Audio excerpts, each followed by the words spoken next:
Hey, what's up, everybody? Welcome to my channel. My name is Paul, the Canadian Snowman, back here once again with our next episode of Hannibal. If your first time watching me, this is I think the 15th, well, this is part 15, so I guess that's right. Part 15 of this series. Definitely start from the beginning of this playlist. Yeah. But anyways, where we leave off, guys? In Spain, Hannibal was kind of getting not many good things going on, I guess, in Spain. They kind of got pushed back, and they're a long way from making their way to Italy to help Hannibal. And then you have where Hannibal is in Italy. You got maybe an alliance being formed. We'll find out there. We'll find out more, I'm sure, on that in this episode of the Battle of Nola, 216 BC. But anyways, guys, this is one of my favorite series ever on this channel. And I think there's one more episode after this one, at least that's been released so far. I'm sure there might be some more coming up, but I'm not quite sure. But anyway, let's jump into it and check it out. Please hit that like and subscribe button if you haven't yet. And yeah, let's do this. 3, 2, 1, and...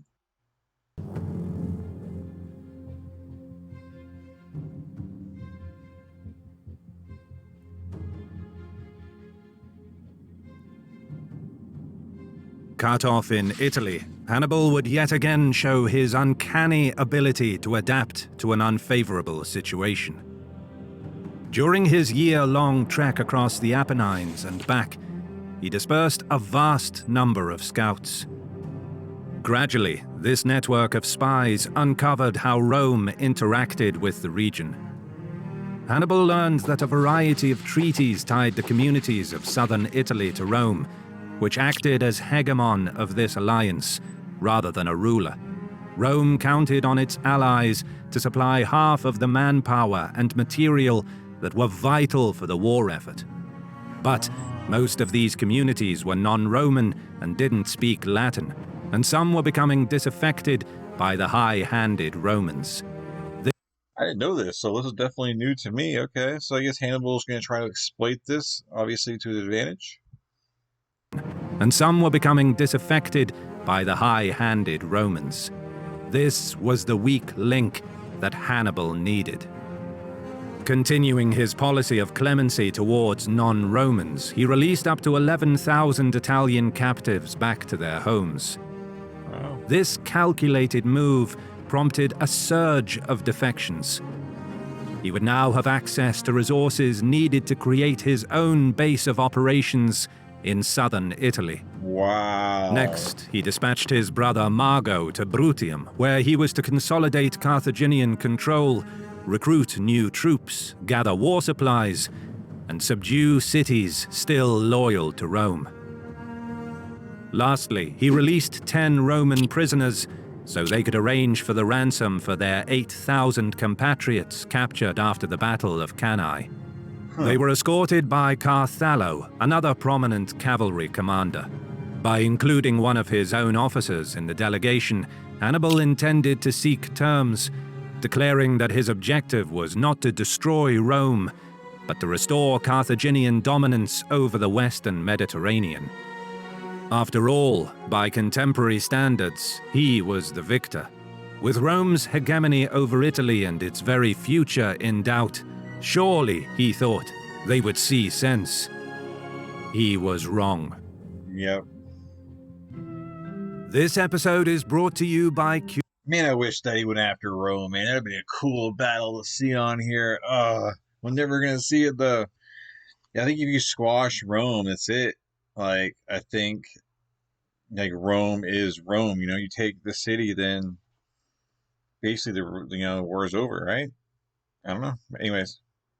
Curiosity Stream, a subscription streaming service that offers $25 per month, much cheaper than other stream.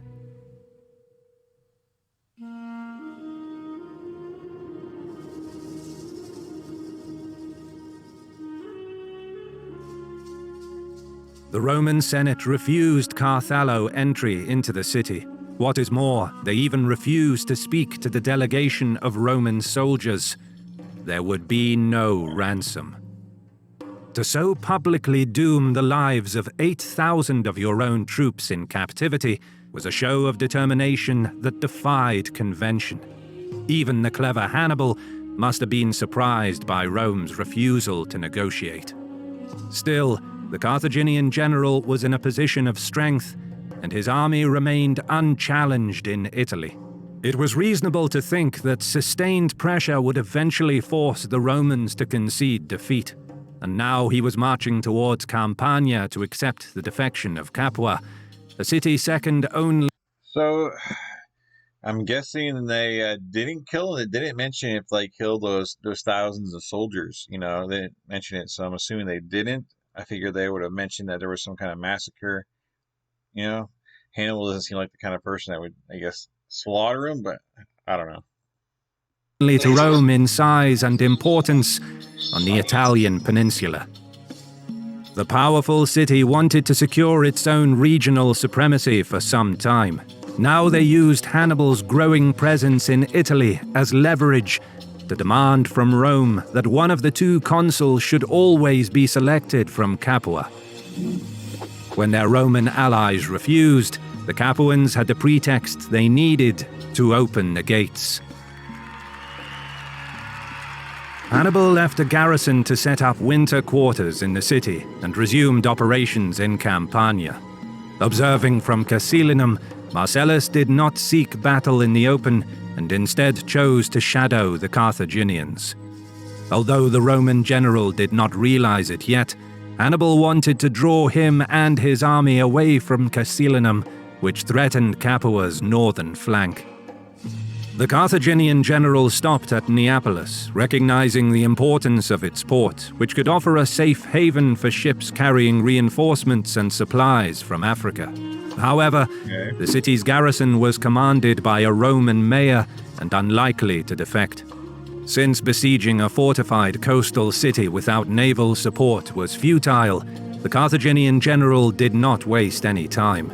He turned his attention to Nuceria Alfraterna, one of the largest and oldest cities in ancient Campania, built in the 6th century BC, with Oscan, Etruscan, Samnite, and Roman heritage. The city was a hegemon of the Nucerian League, a Samnite alliance that included the cities of Pompeii, Stabia, and Herculaneum. Persuading the League to defect would further strengthen Hannibal's position in Italy. Once in front of the city, the gates remained closed. Met with impregnable double curtain walls, Hannibal's only option was to surround the city. He threatened to subdue Nuceria by starvation. But in light of his success at Capua, he had hoped that his propaganda image of wanting to liberate and respect the independence of the Italian peoples would convince Nuceria's Senate to switch sides. But Nuceria remained a loyal ally of Rome. Wow. To combat the food shortage, the city officials expelled those who were unable to carry a weapon and fight. Nucerians gambled that Hannibal would not risk tarnishing his image by refusing to shelter the refugees.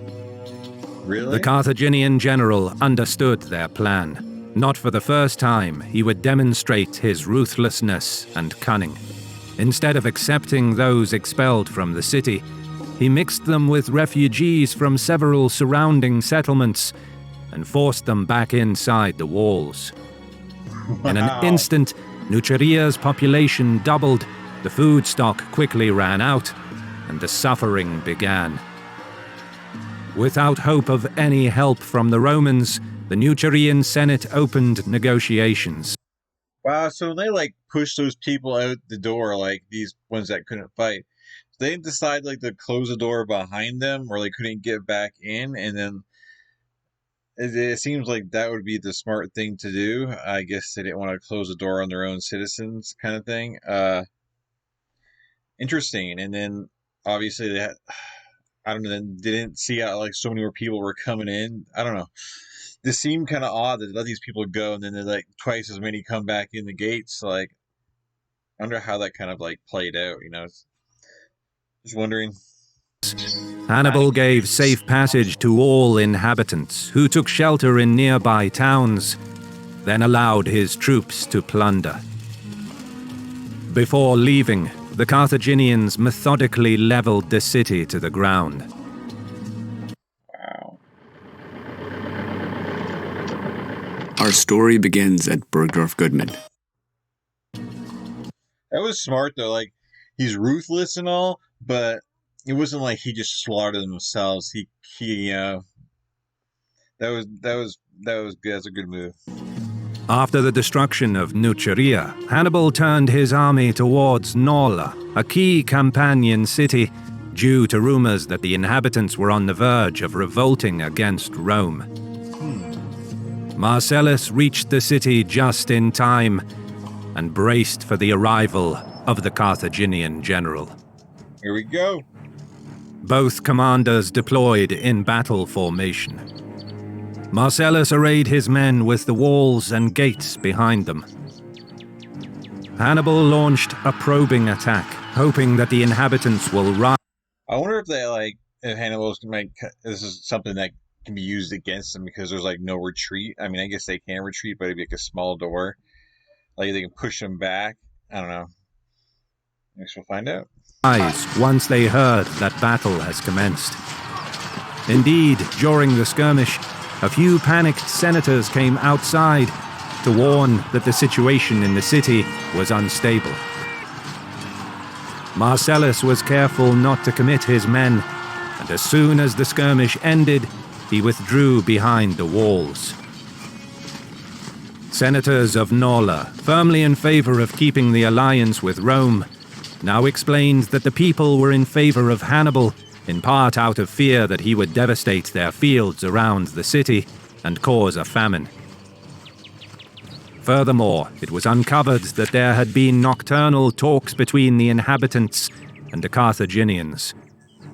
It was agreed that once the Romans again deployed outside the walls, Hannibal would launch an attack, while the people inside would seize Marcellus's supplies and weapons, close the gates, and take up position on the walls, thereby trapping the Romans.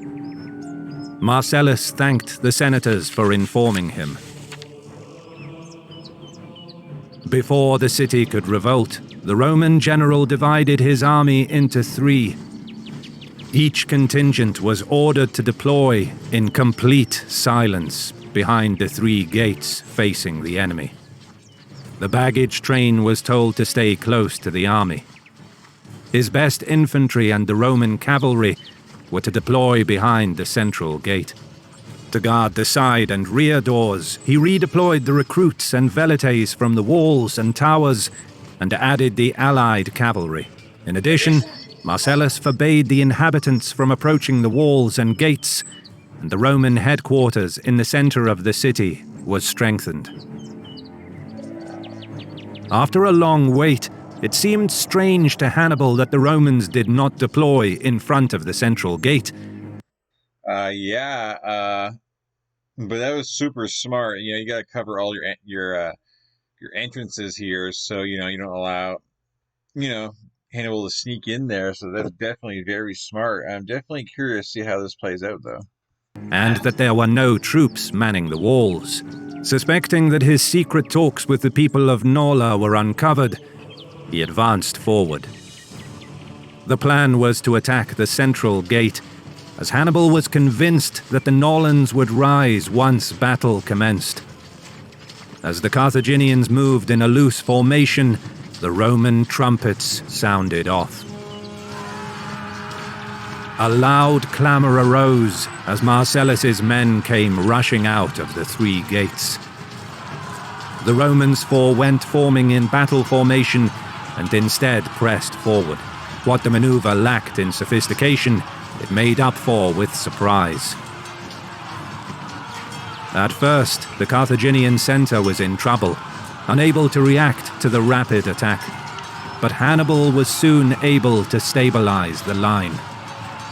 Meanwhile, the advance of the Roman wings fell upon the Carthaginian left and right. Then came a large cloud of dust raised by Marcellus's advancing baggage train, leading the Carthaginians to believe that the Roman army was much larger than it actually was. Recognizing that Marcellus had the initiative, Hannibal ordered the men to disengage. Wow. He knew that the ruse with the baggage train could cause panic among his ranks, and did not want to let his opponent capitalize on it. The Romans dared not pursue, and the Carthaginians withdrew in good order. Hannibal was most... That was smart, because with Hannibal's tricks and stuff, like, yeah, you don't want to follow him into his, fall into his trap. So, yeah, Marcellus definitely a good move there. Certainly surprised by Marcellus's capabilities as a general. He didn't just shadow the Carthaginian army, but could judge when was the perfect moment to challenge them in battle. In a sense, Marcellus employed an aggressive version of the Fabian strategy. Excuse me. Wow. Although the attack on Nola was repulsed, Hannibal successfully drew Marcellus away from the Volturnus River. He now doubled back, taking Acerra after a short siege, and proceeded to Casilinum, where Marcellus left a garrison. The town controlled a triple archway bridge across the river Volturnus, on the main road that connected Capua to Rome. As one of the very few crossings across the formidable river, it was of crucial strategic value. After about a month, the Roman garrison was starved into submission. They paid an enormous sum for safe passage. By capturing Casilinum, Hannibal secured Capua's northern flank and now held a vital point from where he could launch attacks towards Rome. A garrison was left to guard the town, while the rest of the army returned to winter quarters in Capua. Hannibal formally handed control over Casilinum to the Capuans and began making plans for the coming months. Okay. Back at Nola, Marcellus closed the gates and posted sentries to prevent anyone from leaving the city. Those that conspired with Hannibal were put on trial and beheaded. The Roman general then marched out and encamped on the heights overlooking Suessula, keeping a close eye on the Carthaginians. While the stalemate at Nola was unimportant in the strategic sense, Marcellus's encounter with Hannibal was significant because it was the first time the Romans avoided defeat in a battle against the Carthaginian. Oh, yeah. And the two generals would meet again. Yes. Thank you so much for watching. If you enjoyed the video...